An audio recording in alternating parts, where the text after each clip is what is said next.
मोदी जी ने कहा था कि केसीसी माफ और सारे किसानों पे केसीसी है और किसी का माफ नहीं हुआ और झूठी कह के और वोट डरवा ली और इधर अयोध्या सजाए पाई और गोरखपुर में जाके मंदिर सजवाए दो। कोई प्रत्याशी खड़ा नहीं किया है, तो आप किसकी तरफ देखते हैं? भाजपा की तरफ देख रहे हैं या समाजवादी पार्टी की तरफ?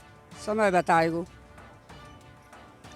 समय बताएगो। हमारे तो अब नहीं, ये ऐसे ही रखेंगे तो हम तो अखिलेश को देंगे। क्योंकि अखिलेश ने भी वो योजना चलाई थी जो कि लेडीज़ों को जब प्रसव पीड़ा होती थी तो आदमी साइकिल से ले जाता था। उसने जैसा 100 नंबर चलाया, 102 नंबर चलाई, वो सारी योजनाएं तो अखिलेश की है ना भाई। ये क्या वो मोदी ने या योगी ने नहीं चलाई थी। वैसे बहन जी को वोट देते थे, मैं डिम्पल को वोट दूंगा अभी बार। मायावती ने अपना कोई भी प्रत्याशी मैनपुरी लोकसभा के लिए खड़ा नहीं किया है। हम इस समय मैनपुरी लोकसभा की करहल विधानसभा के घिरोर कस्बे के एक गांव में है। ये पूरा गांव दलित का गांव है।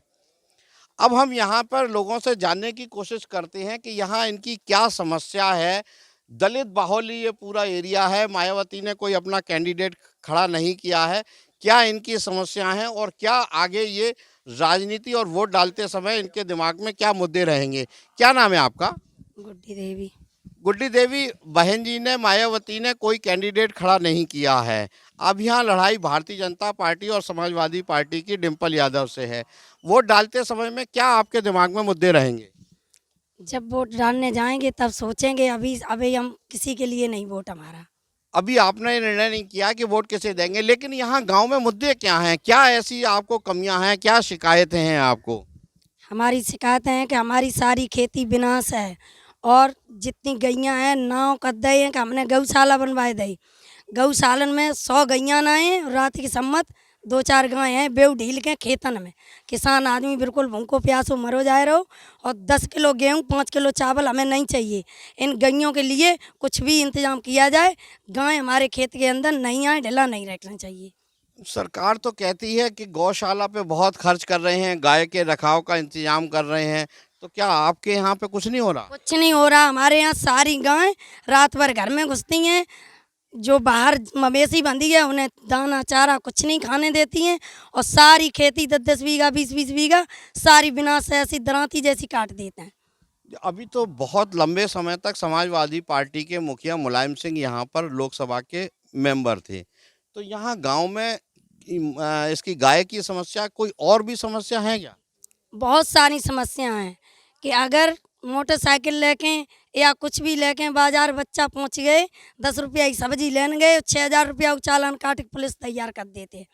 और कहाँ से लाने, कोई बात हो जाए तो चलो अदालत। कहाँ से अदालत आए? जितो काम है सब अदालत के जरिए किसान आदमी मरो जाए रहो, गरीब आदमी कहाँ से लाए? और मोदी जी ने कहा था कि केसीसी माफ और सारे किसानों पे केसीसी है और किसी का माफ नहीं हुआ और झूठी कह के और वोट डरवा ली और इधर अयोध्या सजाए पाई और गोरखपुर में जाके मंदिर सजवाए दो मोदी जी ने और योगी जी ने। और यहाँ कुछ नहीं किया जनता के लिए। सिर्फ 500 रुपये 2,000 रुपये दे के जनता को पिलमा कर भरमा कर पोटा फसला कर वोट अपना करके और अपना राज्य चलाते हैं। जनता को बर्बाद कर दिया। यहाँ मोदी जी के लिए कोई वोट नहीं, ना योगी जी के लिए ना ही मोदी जी के लिए, किसी के लिए हमारे यहाँ वोट नहीं है और ना हम वोट देंगे किसी को। माँ जी, आपका क्या नाम है? सरोज देवी। कौन सा गांव है ये? नगला प्राणनाथ। नगला प्राणनाथ, इतना बढ़िया नाम है। क्या क्या यहाँ मुद्दे रहेंगे और क्या आपको शिकायत है?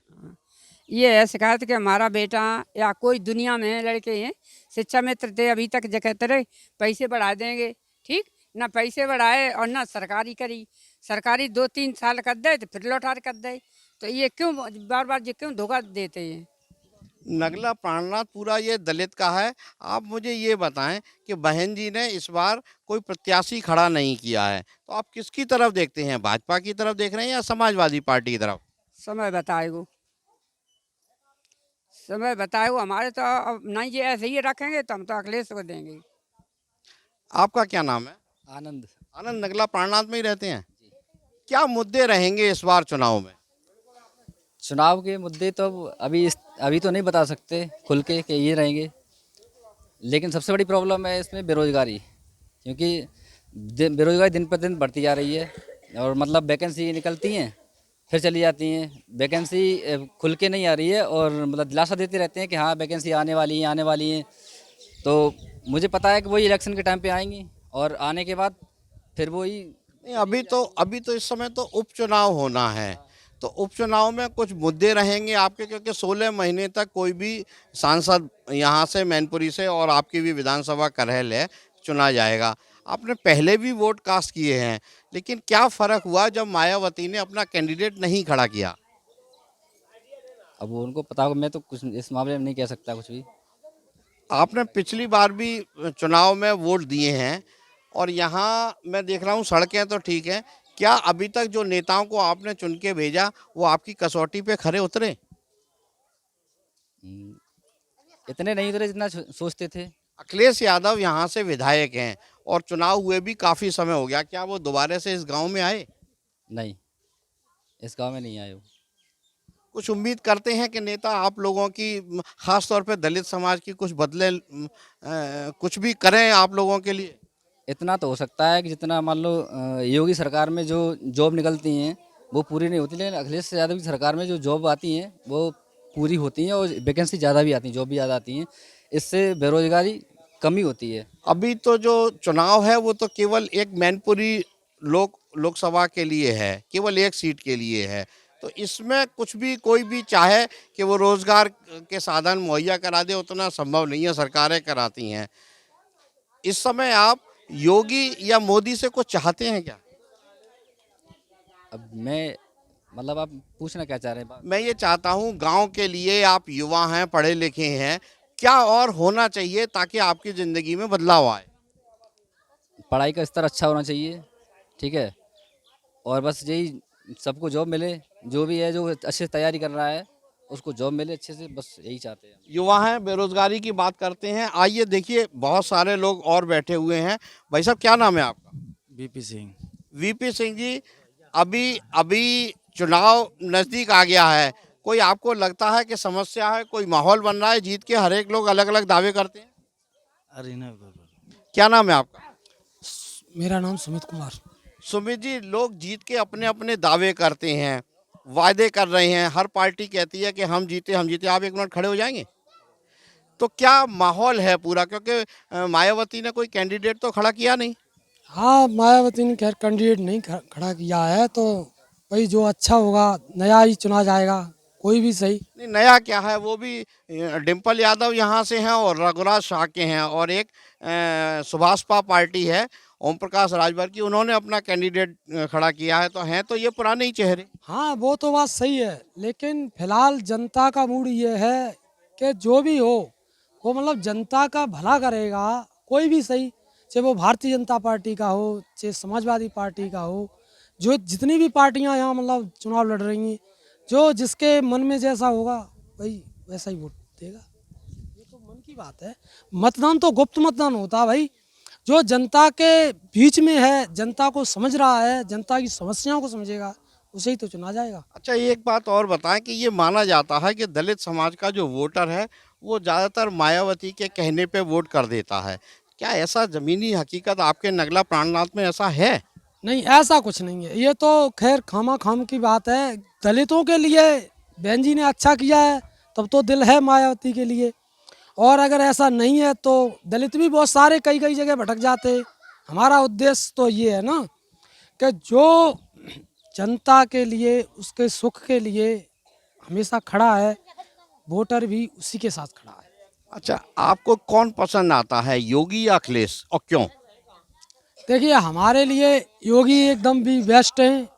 मैं ये नहीं कहेंगे कि हाँ वो बहुत टैलेंट व्यक्ति हैं और अच्छे भी हैं, और अखिलेश भी बहुत टैलेंट है, ऐसी बात नहीं है, लेकिन मैं दोनों लोगों में बुराई किसी, क्योंकि अखिलेश ने भी वो योजना चलाई थी जो कि लेडीज़ों को जब प्रसव पीड़ा होती थी तो आदमी साइकिल से ले जाता था, उसने जैसा 100 नंबर चलाया, 102 नंबर चलाई, वो सारी योजनाएं तो अखिलेश की है ना भाई। ये क्या वो मोदी ने या योगी ने नहीं चलाई थी? योगी ने कुछ अच्छा किया आप लोगों के लिए? कैसा अच्छा किया है, ऐसी बात नहीं, हम इतना अच्छा किया है कि जो गुंडागर्दी का माहौल होता था वो जरा थोड़ा कम है, लेकिन भ्रष्टाचार बहुत हो चुका है आज की पीरियड में। आप देखिए कोई छोटा बच्चा अपनी माँ की दवाई लेने जा रहा है बच्चे की, अरे कहाँ से आया, उसके पास एक बात बताओ, छोटे बच्चे से ही तो हम तुम वो लेते रहा, उसके पास कहाँ से लाइसेंस आया, वो दवा लेने गया लेकिन पुलिस नहीं सुन रही है, अरे तेरा 10,000 का चालान है, बेचारा 10,000 भुगते है कि वो दवाई के पैसे दे। बताओ क्या नाम है आपका? अवधेश। खड़े हो जाएंगे एक मिनट। क्या नाम है? अवधेश। अवधेश, इस आपका पूरा ये गांव नगला पांडना दलित का गांव है, तो एक ये क्या रुख रहेगा? अभी तक तो मायावती किसी न किसी कैंडिडेट को खड़ा करती थी, रुख उधर हो जाता था कि भाई हमारी समाज का ये कैंडिडेट है, क्योंकि यूपी में चाहे ना चाहे जातिवाद का इलेक्शन होता है। अब क्या होगा? अब की बार यह बीजेपी गाय नहीं सही करेगी, गाय की व्यवस्था नहीं सही करेगी तो वोट नहीं मिलेगा बीजेपी को। वैसे बहन जी हमारी बहन जी को वोट देते थे, मैं डिम्पल को वोट दूंगा अब की बार। गाय की जो समस्या है, अब मैं भी देख रहा हूँ कि इधर आवारा गाय भी काफ़ी हैं, लेकिन अभी जो चुनाव होना है वो तो 5 दिसंबर को होना है और बहुत कम समय रह गया है। तो वोटिंग करते समय आप जो अगर मायावती कोई संदेश देंगी तो उसका पालन करेंगे या अपने दिमाग से वोट देंगे? जो बहन जी बोलेंगी, पहले बहन जी अखिलेश के साथ गठबंधन किया था तो वो तो फेल हो गया था। वो फेल हो गया, तो वो जहाँ कहेंगी तहाँ मेरा वोट जाएगा। मतलब आप जो ऊपर से मायावती का जो निर्देश होगा उसका पालन करेंगे? उन्हीं का। अगर उन्होंने कुछ नहीं कहा तो मैं मेरी डिम्पल को दूंगा वोट। तब आपका डिम्पल का वोट जाएगा। यहाँ वैसे तो बहुत सारे लोग हैं, कुछ अपनी बात कहना चाहते हैं, कुछ चुप रहना चाहते हैं। अब देखना है कि ये वोट कास्ट करते समय क्या सोचेंगे। फिलहाल यहाँ पर जब बात की तो युवाओं को बेरोजगारी की बहुत ज़्यादा दिक्कत है, रोजगार नहीं है लोगों के सामने, और यहाँ पर किसानों को गाय की बहुत समस्या है। अब देखना है कि 5 तारीख को मतदान करते समय इनके पास मुद्दे क्या होंगे। सुधीर शर्मा, घिरोर, करहल, मैनपुरी, यूपी तक।